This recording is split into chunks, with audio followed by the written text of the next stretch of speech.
Today our topic is variation of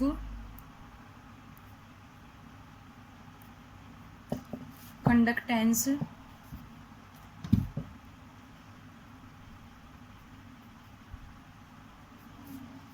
specific conductivity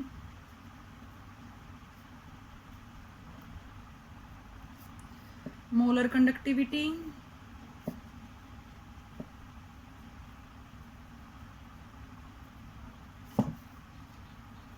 and electrolytic conductivity.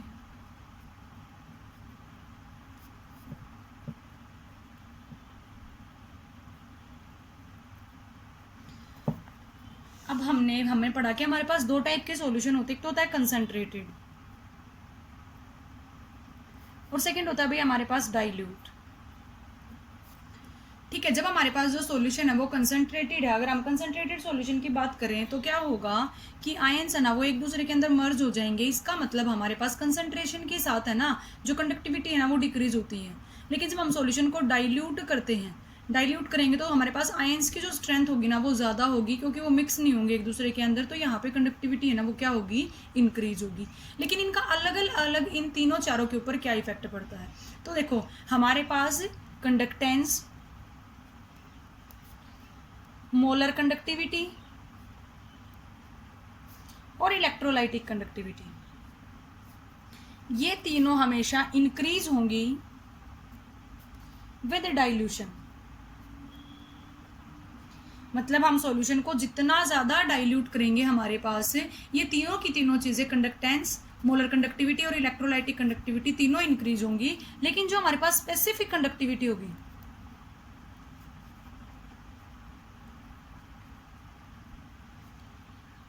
ये हमेशा decrease होगी।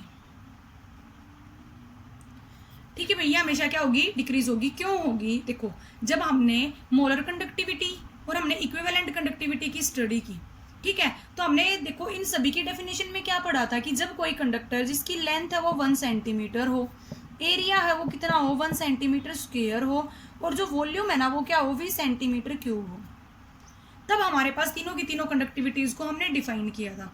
अब ये तो स्पेसिफिक कंडक्टिविटी के लिए क्या होगी, कंडीशन होगी। लेकिन हमारे पास मोलर कंडक्टिविटी है वो किसके बराबर होती है, स्पेसिफिक कंडक्टिविटी इनटू 1000 और डिवाइड बाय मोलैरिटी। यहाँ पे वॉल्यूम 20 सेंटीमीटर क्यूब था, साथ में हमारे पास टर्म कौन सी आ गई, मोलैरिटी। इसका मतलब क्या हो गया कि और वॉल्यूम क्या हो गया, ऐड। इसमें हमारे पास नंबर ऑफ आयंस तो डिक्रीज हो रहे हैं लेकिन वॉल्यूम क्या रह रहा है, सेम। यहाँ पे हमारे पास इसका वॉल्यूम भी क्या हो जाएगा, डिक्रीज हो जाएगा। सेकंड, इक्विवेलेंट कंडक्टिविटी हमारे पास क्या थी, specific conductivity multiplied by 1000 divide by normality, और नॉर्मेलिटी वो भी किसके ऊपर डिपेंड करती है, वॉल्यूम के ऊपर डिपेंड करती है। मीन्स स्पेसिफिक कंडक्टिविटी तो थी ही साथ में, और हमारे पास एक नेक्स्ट टर्म भी क्या होगी, ऐड होगी। इसीलिए जो हमारे पास मोलर कंडक्टिविटी है और इक्विवेलेंट कंडक्टिविटी है, कंडक्टेंस है वो वॉल्यूम के ऊपर डिपेंड ही नहीं करती है। ठीक है, तो ये तीनों की तीनों चीजें क्या होगी, डाइल्यूशन के साथ इंक्रीज होगी। लेकिन स्पेसिफिक कंडक्टिविटी में number of ions per unit volume है वो डिक्रीज हो जाएंगे, तो स्पेसिफिक कंडक्टिविटी हमेशा क्या होगी, डिक्रीज होगी। हमारे पास कंडक्टिविटी डिपेंड करती है नंबर ऑफ आयंस के ऊपर। जब हम स्पेसिफिक कंडक्टिविटी की स्टडी कर रहे हैं तो वहां पे क्या होगा कि पर वॉल्यूम में नंबर ऑफ आयंस डिक्रीज होने लग रहे हैं। ठीक है, लेकिन यहाँ पे क्या हो रहा है, हमारे पास नंबर ऑफ आयंस है और वॉल्यूम है वो दोनों ही क्या हो रहे हैं, नंबर ऑफ आयंस डिक्रीज हो गए लेकिन वहां पर वॉल्यूम क्या था, वो इंक्रीज होने लग रहा है। ठीक है, तो हमारे पास जितना ज्यादा वॉल्यूम होगा वहां पे नंबर ऑफ आयंस भी क्या होंगे, ज्यादा होंगे। तो स्पेसिफिक कंडक्टिविटी डिक्रीज होगी, कंडक्टेंस, मोलर कंडक्टिविटी और इक्विवेलेंट कंडक्टिविटी ये तीनों क्या होंगी, इंक्रीज होंगी विद डाइल्यूशन। ठीक है भाई, यहां से डाइल्यूशन के बाद हमारे पास एक टर्म आती है लिमिटिंग मोलर कंडक्टिविटी। क्या होती है, कई जगह पे यूज की जाएगी ये टर्म लिमिटिंग मोलर कंडक्टिविटी। हमारे पास सॉल्यूशन है वो डाइल्यूट है और उसका हम डाइल्यूशन इन्फिनिटी तक कर रहे हैं। ठीक है, डाइल्यूशन कहां तक कर रहे हैं भाई, इन्फिनिटी तक कर रहे हैं, कि हमें नहीं पता कि हमारे पास सॉल्यूशन है वो कितना ज्यादा क्या होगा, डाइल्यूट होगा, लेकिन हम उसको इन्फिनिटी तक लेके जा रहे हैं। तो वहां पे हमारे पास जो मोलर कंडक्टिविटी होगी उसको हम कहेंगे लिमिटिंग मोलर कंडक्टिविटी, जिसको हम लैम्डा m नोट से शो करेंगे। ठीक है भाई, the molar conductivity of any substance eight infinite dilution, मतलब हमने डाइल्यूशन कहाँ तक किया है, इन्फिनिटी तक किया है, इसीलिए उस कंडक्टिविटी को हमने क्या कहा है, limiting molar conductivity. Strong electrolyte की कंडक्टिविटी है विद डाइल्यूशन हमेशा इंक्रीज होती है, वीक इलेक्ट्रोलाइट की स्टार्टिंग में इंक्रीज होगी और बाद में क्या हो जाएगी, डिक्रीज हो जाएगी। आप लोगों की बुक में ये वेरिएशन एक ग्राफ से शो कराया गया है, ठीक है भाई। स्ट्रॉन्ग इलेक्ट्रोलाइट के लिए हमेशा क्या होता है, जो स्ट्रॉन्ग इलेक्ट्रोलाइट है वो ज्यादा अमाउंट में आयन से डिसोसिएट कराता है, इसका मतलब उसकी मोलर कंडक्टिविटी है वो क्या होगी, ज्यादा होगी, और हमारे पास वीक इलेक्ट्रोलाइट उसकी कंडक्टिविटी क्या होगी, कम होगी, ठीक है भाई। इस इनफाइनाइट डाइल्यूशन से हमारे पास एक कोलर्स लॉ आया जो कि बहुत इंपॉर्टेंट है आप लोगों के सिलेबस के लिए।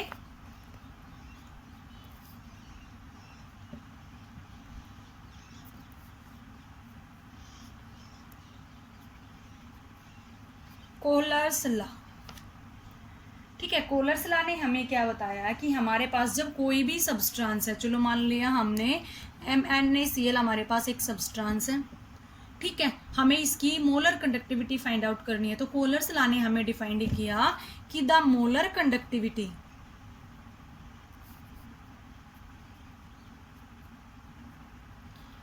Of any substance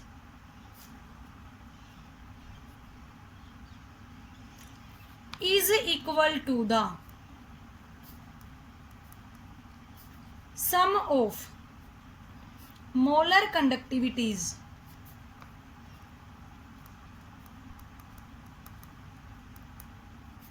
of its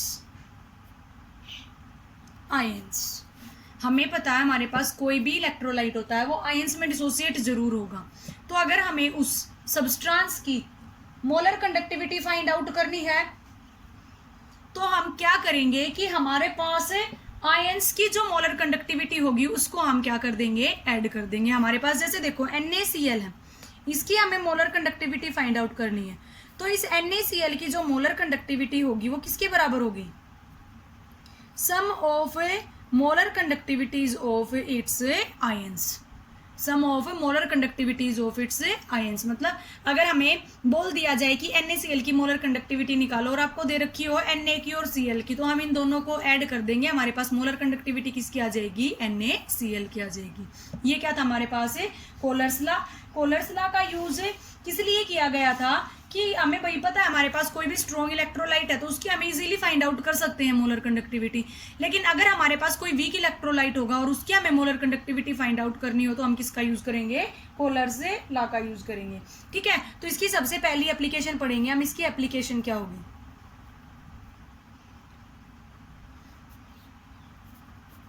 to find out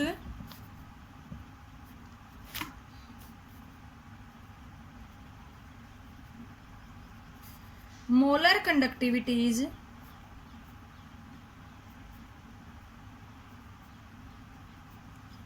of weak electrolyte.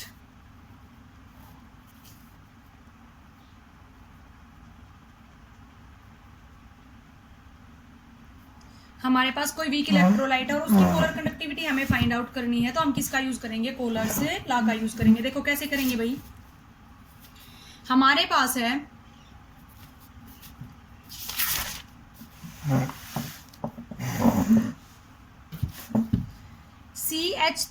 CH3COOH एक वीक इलेक्ट्रोलाइट, ठीक है, हमें इसकी मोलर कंडक्टिविटी फाइंड आउट करनी है। तो वैसे तो अगर हम देखें तो इसकी मोलर कंडक्टिविटी किसके बराबर होगी, CH3COO negative plus H positive की, लेकिन ये एक वीक इलेक्ट्रोलाइट है और वीक इलेक्ट्रोलाइट कभी भी कंप्लीटली डिसोसिएट नहीं होता। तो अब हमें कुछ ऐसे सब्सटेंस चाहिए जिनमें हम क्या करें कि उनको ऐड या सब्ट्रैक्ट करके इसकी लिमिटिंग मोलर कंडक्टिविटी क्या करें, फाइंड आउट करें। तो देखो हमारे पास है CH3COONA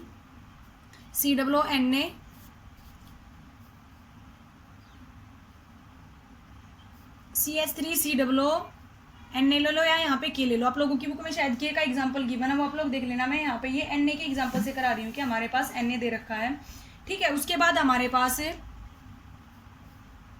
NaCl और HCl, ठीक है, ये तीनों के तीनों हैं हमारे पास strong electrolyte.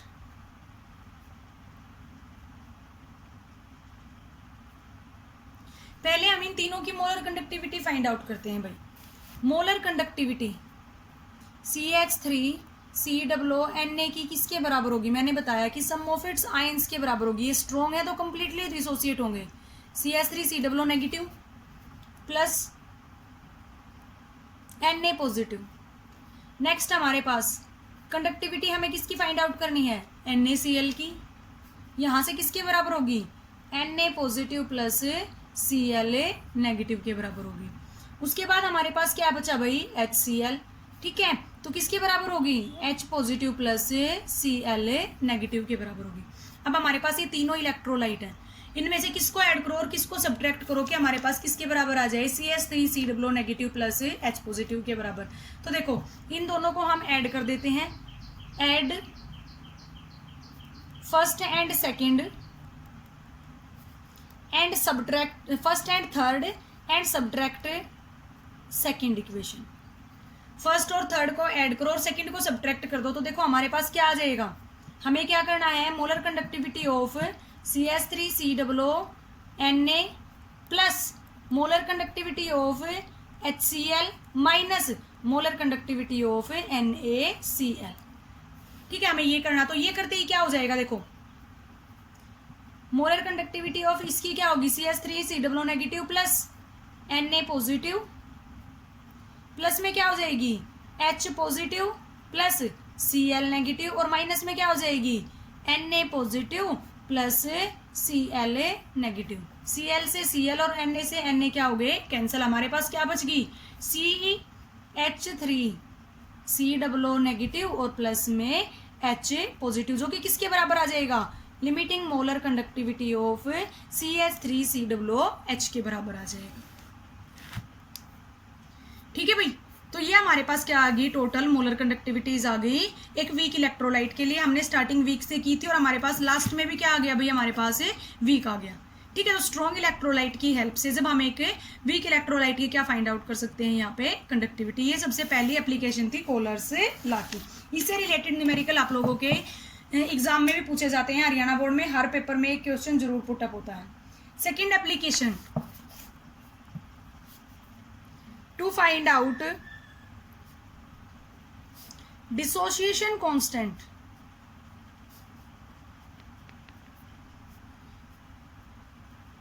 To find out dissociation constant.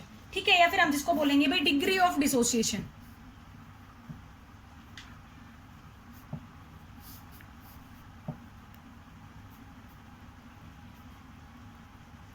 ठीक है, क्या फाइंड आउट करनी है भाई? हमें फाइंड आउट करनी है डिग्री ऑफ डिसोसिएशन। तो देखो हमारे पास डिसोसिएशन कांस्टेंट किसी भी इलेक्ट्रोलाइट के लिए हमने 11th क्लास में पढ़ा था कि जब हम कोई भी इलेक्ट्रोलाइट लेके चलते हैं, मान लो हमने यहाँ पे लिया था CH3COOH और ये किसके बराबर आ गया था? डिसोसिएट होके CH3COO नेगेटिव प्लस में H पॉजिटिव के बराबर आ गया था। स्टार्टिंग में इसकी कंसंट्रेशन C थी, इनकी 0 थी, इनकी 0 थी। ये होगी C अल्फा, यहाँ पे होगी थी 1 माइनस, ये यहाँ पे इससे यहाँ पे 1 माइनस अल्फा, यहाँ पे भी क्या हो गया था? 1 माइनस अल्फा, मतलब C अल्फा माइनस अल्फा कर दिया था, तब हमारे पास 1 अल्फा आ गया था। ठीक है, तो 11th क्लास में हमने ये कंप्लीट डेरिवेशन पढ़ा था जहां से हमारे पास डिसोसिएशन कांस्टेंट की वैल्यू किसके बराबर आई थी? C alpha square divide by 1 minus alpha के बराबर आई थी। ठीक है, यहाँ से ये इसमें से हमने सब्ट्रैक्ट कर दिया था। ठीक है, कंसंट्रेशन यहाँ पे C अल्फा हो जाएगी। ठीक है, और यहाँ पे आ जाएगी C इंटू 1 माइनस अल्फा, क्योंकि पहले कंसंट्रेशन C थी, इसमें से C अल्फा हमने सब्ट्रैक्ट कर दिया। ठीक है, अब C कॉमन आ गया तो 1 माइनस अल्फा और ये क्या हो गया? C alpha. Dissociation constant find out करने का फॉर्मूला था concentration of product divide by concentration of reactant.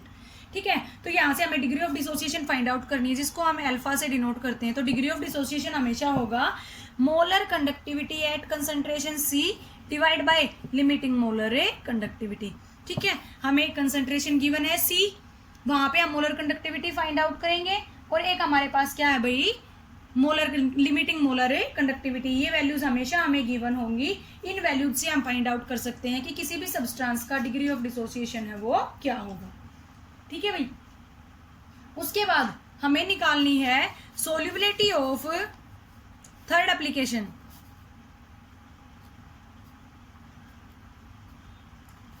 Of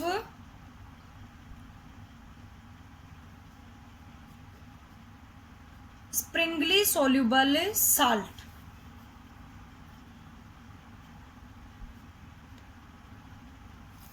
ठीक है, हमारे पास कोई साल्ट है वो कंप्लीटली डिसोसिएट नहीं होता, कंप्लीटली सोल्यूबल नहीं होता, तो हमें उसकी सोल्यूबिलिटी फाइंड आउट करनी है। तो बेटा यहाँ पे हमारे पास जो सोल्यूबिलिटी होगी, सेकंड चैप्टर में हमने पढ़ा था solubility of gas in liquid, solubility of solid in liquid. तो हमें एक दिया हुआ वॉल्यूम था, तब उसमें कितने सेंटीमीटर क्यूब गैस डिसोल्व होती है, तो वो क्या था, उसका सोल्यूबिलिटी थी। तो यहाँ पे सोल्यूबिलिटी किसके बराबर होगी, स्पेसिफिक कंडक्टिविटी मल्टीप्लाइड बाय 1000 और divide by limiting molar conductivity. ठीक है, ये लिमिटिंग मोलर कंडक्टिविटी मैंने इसीलिए बताई थी कि कंडक्टिविटी एट ए इनफाइनाइट डाइल्यूशन।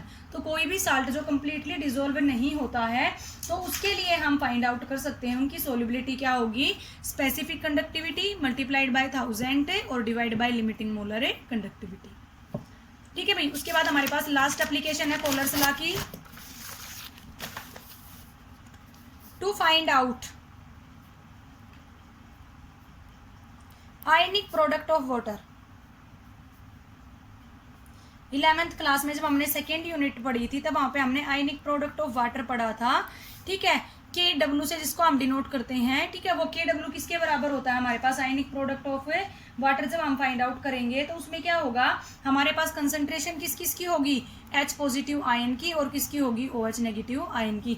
जब हम इन दोनों को आपस में वो करते थे, मल्टीप्लाई करते थे, तब हमारे पास क्या आ जाता था, उसकी आयनिक प्रोडक्ट ऑफ वाटर KW किसके बराबर होता था भाई, concentration of H positive ion multiplied by concentration of OH negative ion.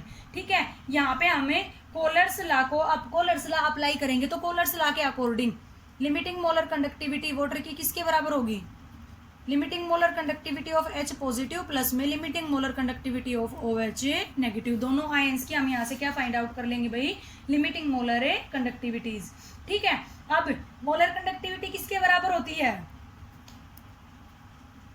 Specific conductivity multiplied by 1000 और divide by molarity of the solution.